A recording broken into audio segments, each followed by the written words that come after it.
Selamat siang Ibu, silakan duduk. Baik, makasih Bu.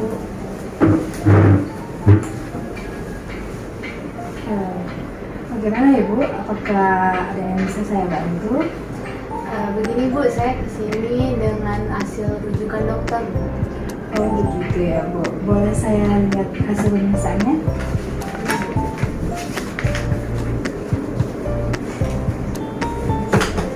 Oke, baik Ibu. Di sini saya jelaskan kenapa Ibu dirujuk ke Poligizi. Sebelumnya perkenalkan, nama saya Mika Hana Sinambara. Di sini saya sebagai konselor gizi yang akan membantu Ibu untuk mencari dan menemukan alternatif solusi untuk memecahkan permasalahan yang Ibu rasakan. Ibu boleh menceritakan tentang keluhan-keluhan yang Ibu rasakan, dan tenang saja Ibu, karena data-data dan apa yang Ibu ceritakan kepada saya akan saya jaga kerahasiaannya. Baik Ibu. Baik Ibu, saya ingin bertanya, sebelumnya apakah Ibu pernah melakukan konseling gizi? Sebelumnya pernah sih Bu, tapi saya merasa tidak ada perubahan di dalam diri saya. Terus juga saya merasa berat badan saya hanya segini-segini aja Ibu. Oh, untuk sebelumnya apa yang menjadi kesulitan Ibu? Saya itu sulit mengatur nafsu makan saya Bu. Oh, begitu ya Bu. Jadi untuk saat ini keluhan apa yang Ibu rasakan? Belakangan ini saya sering buang air kecil gitu Bu. Juga saya sering cepat-cepat lapar gitu Bu. Oh begitu ya Bu. Nah kalau boleh saya tahu nih, Ibu boleh ceritakan pola makan Ibu seperti apa? Untuk pola makan sehari-harinya itu biasanya tuh saya sarapannya itu nasi goreng Bu. Nasi gorengnya itu pakai telur, dadar, sama sosis. Terus sekitar jam 9 atau jam 10 gitu, biasa tuh saya nyemil jajanan, biasa saya beli donat. Terus siangnya itu saya beli nasi padang Bu. Nasi padangnya itu biasa 2 centong karena saya suka nasi padang, jadi nasinya tuh banyak gitu Bu. Terus nanti nasi padangnya dibarengi dengan beli airnya itu es teler atau Thai tea, biasanya seperti itu Bu. Malamnya itu biasa saya beli sibu di luar, biasanya itu beli bakso atau beli mie ayam, terus kadang juga beli siomay seperti itu Bu. Oh begitu ya Bu ya. Jadi untuk makanan yang paling sering dikonsumsi atau paling Ibu sukai bagaimana ya Bu? Kalau makanan yang saya suka, terus saya juga sering konsumsi itu, biasa sih saya beli kebab Bu, beli kebab, kadang beli martabak telur. Tapi seringnya juga goreng-gorengan juga sering sih Bu. Oh begitu ya Ibu. Jadi dari tadi yang Ibu sampaikan, ceritakan bahwa Ibu suka makanan dan minuman yang manis-manis, ditambah lagi juga Ibu suka membeli makanan yang tinggi kalori seperti gorengan gitu ya Bu. Nah untuk buah nih Bu, Ibu suka konsumsi buah apa saja itu Bu? Kalau buah itu saya biasa buahnya itu yang simpel-simpel aja sih Bu. Buah yang nggak perlu dipotong-potong kayak pisang, jeruk kan tinggal langsung makan Bu. Soalnya saya nggak sempat Bu buat potong-potongnya lagi, kupas-kupasnya lagi gitu Bu. Oh gitu ya Bu. Jadi karena udah lelah bekerja terus tidak ada waktu, jadinya Ibu hanya makan buah yang simpel-simpel aja tadi ya Bu. Nah untuk olahraga Ibu sendiri kadang melakukan apa saja Bu dalam seminggu sehari gitu? Untuk olahraga tuh cukup dibilang jarang ya Bu. Soalnya juga saya paling ngurus anak saya di rumah. Tapi biasa tuh pekerjaan rumah tuh nggak saya pegang lagi karena saya udah ada ART juga yang ngerjain. Terus paling kalau kerja di kantor gitu saya cuma duduk aja sih Bu. Biasa kerjanya kan akuntan, jadi biasa duduk di depan laptop seperti itu Bu. Juga kalau weekend itu biasa saya paling quality time sama anak saya, nonton bareng kayak gitu Bu. Oh begitu ya Bu. Jadi untuk aktivitas fisik Ibu sendiri atau olahraganya cukup kurang ya Bu ya. Terus tadi Ibu wanita hebat yang bisa membagi waktu dengan anak Ibu, mengurus anak Ibu sendirian di tengah kesibukan yang Ibu lakukan. Nah, mohon maaf sebelumnya nih ya Bu, saya ingin bertanya, apakah di keluarga Ibu sendiri ada riwayat penyakit seperti ini? Nggak ada sih Bu. tidak ada ya Bu. Baik Ibu. Jadi nih Bu, setelah kita berbincang-bincang dan Ibu menceritakan keluhan dan kelemahan Ibu seperti apa, di sini saya akan menjelaskan hasil pemeriksaan dari berkas yang Ibu bawa. Nah, di sini hasil pengukuran antropometri Ibu yaitu dengan tinggi badan 155 cm dengan berat badan 72 kg. Nah, setelah saya hitung IMT Ibu itu berada pada angka 29,97. Ini cukup tinggi ya Bu, dan berada dalam klasifikasi obesitas.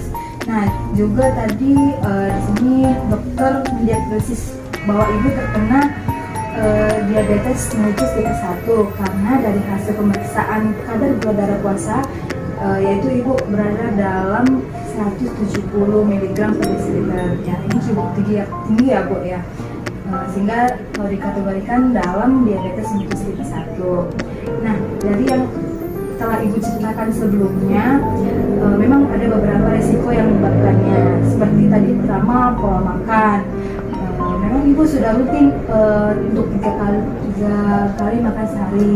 Tetapi tadi Ibu suka ngemil makanan dan minuman yang manis-manis. Seperti tadi ada donat, Thai tea, dan juga es dawet. Ditambah lagi Ibu juga sering membeli makanan dari luar seperti kebab, martabak telur, goreng-gorengan, juga tadi nasi padang ya Bu. Ini kan cukup tinggi kalori dan lemaknya.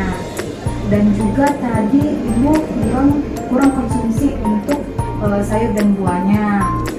Nah, satu lagi nih Bu, dari sisi aktivitas fisik. Nah, Ibu tadi sudah menceritakan bahwa Ibu sangat jarang untuk olahraga karena kesibukan bekerja dan harus mengurus anak sendirian. Ini juga merupakan faktor resiko. Tambah lagi tadi Ibu bilang ada RT yang mengerjakan pekerjaan rumah, dan kalau di kantor Ibu hanya duduk saja di ruangan gitu loh. Baik Ibu, jadi di sini saya akan memberikan beberapa alternatif solusi yang mungkin bisa Ibu pilih untuk menurunkan kadar gula darah Ibu sehingga permasalahan Ibu bisa terselesaikan. Mungkin dari pola makan dan dengan melakukan aktivitas fisik. Tadi kan Ibu cerita kalau Ibu suka yang ngemil makanan yang manis-manis, minuman yang manis-manis, terus tadi ada beli makanan dari luar yang cukup berlemak dan tinggi kalori, seperti itu ya Bu.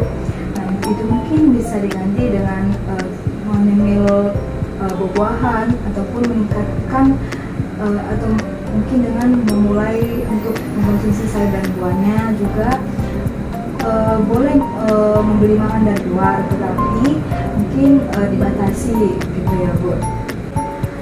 Nah, sebelumnya apakah Ibu pernah mendengar tentang isi piringku? Isi piringku belum tahu sih Bu, apa itu? Jadi di sini saya akan memberikan gambar isi piringku. Di sini ya Bu, bisa lihat ada gambar isi piringku, yang mana di gambar ini menjelaskan jenis makanan dengan porsi yang dianjurkan untuk dikonsumsi.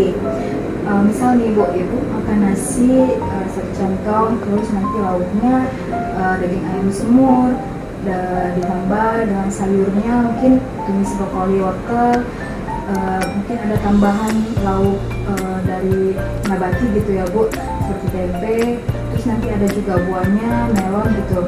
Nah, itu kan nanti makanannya beragam gitu ya Bu, ada karbohidrat, protein hewani nabatinya, juga ada sayuran serta buah-buahannya. Nah, selain dari itu juga di sini ada mengenai batasan untuk konsumsi gula, garam, dan minyaknya untuk sehari, serta juga kebutuhan cairan yang diperlukan dalam sehari. Nah, selain dari pengaturan pola makan, mungkin bisa dengan melakukan aktivitas fisik. Nah, seperti yang tadi Ibu bilang, karena kesibukan bekerja mungkin. Nah, Ibu bisa mengajak mungkin anak Ibu bermain bersama gitu, seperti bersepeda bersama, ataupun berenang bersama pada hari-hari weekend kapan Ibu ada waktu gitu, supaya Ibu lebih bersemangat lagi untuk melakukan aktivitas fisik. Nah, juga tadi Ibu sebelumnya bercerita kalau Ibu saat bekerja di kantor, Ibu hanya duduk saja di kantor gitu, di ruangan Ibu. Nah, mungkin itu bisa Ibu melakukan aktivitas yang ringan-ringan, olahraga ringan seperti itu ya Bu. misal peregangan badan, kaki, tangan gitu, ataupun mungkin bisa berjalan sebentar keluar ruangan gitu, berdiri, lalu nanti kembali lagi ke ruangan duduk gitu. Oh, seperti itu ya Bu. Banyak juga ya Bu. Iya Ibu, memang agak banyak, tapi Ibu bisa pilih dari beberapa solusi yang saya berikan gitu. Kira-kira solusi mana yang mungkin Ibu pilih sehingga Ibu tidak keberatan untuk melakukannya? Mungkin dari pola konsumsi dulu kali ya Bu. Dan mungkin saya akan mencoba untuk lebih sering masak sendiri, terus juga untuk ngemil-ngemilnya yang manis-manisnya mungkin saya kurangi 2 kali, mungkin kalau boleh 2 kali seminggu aja boleh ya Bu. Mungkin dari situ aja sih Bu. Oke, baik. Oke, ini akan saya catat dulu sebagai komitmen Ibu di pertemuan kita kali ini. Dan kemudian akan kita evaluasi ke depannya dalam 1 bulan ke depan melalui logik saya. Apakah ini akan sudah berjalan atau belum? Kita akan bicarakan di pertemuan selanjutnya. Oh ya, tadi Ibu bilang di awal bahwa Ibu merasakan kesulitan di konseling sebelumnya. Nah, tadi kan Ibu bilang tidak ada perubahan gitu, walaupun Ibu merasa kesulitan dalam mengendalikan nafsu makan Ibu. Nah, mungkin Ibu merasakan perubahannya agak lambat Ibu, tapi Ibu tidak perlu merasa khawatir, tenang saja Ibu. Ibu pasti bisa melakukannya selama kita ada niatan atau komitmen untuk melakukannya dan kita berusaha gitu ya Bu. Pasti perlahan perubahan itu akan ada. Oke, baik Ibu. Di sini saya akan mengembalikan berkas yang Ibu berikan.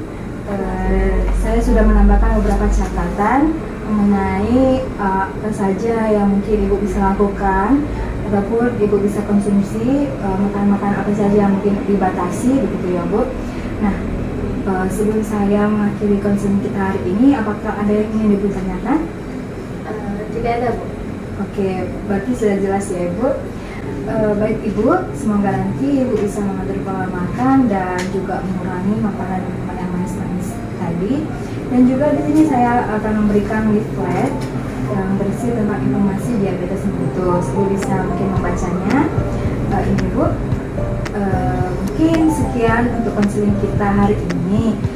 Bila nanti ada keluhan lain ataupun kesulitan yang Ibu rasakan, Ibu bisa menanyakannya kepada saya. Sampai jumpa di pertemuan konseling berikutnya Ibu. Sekian dan terima kasih. Terima kasih Bu.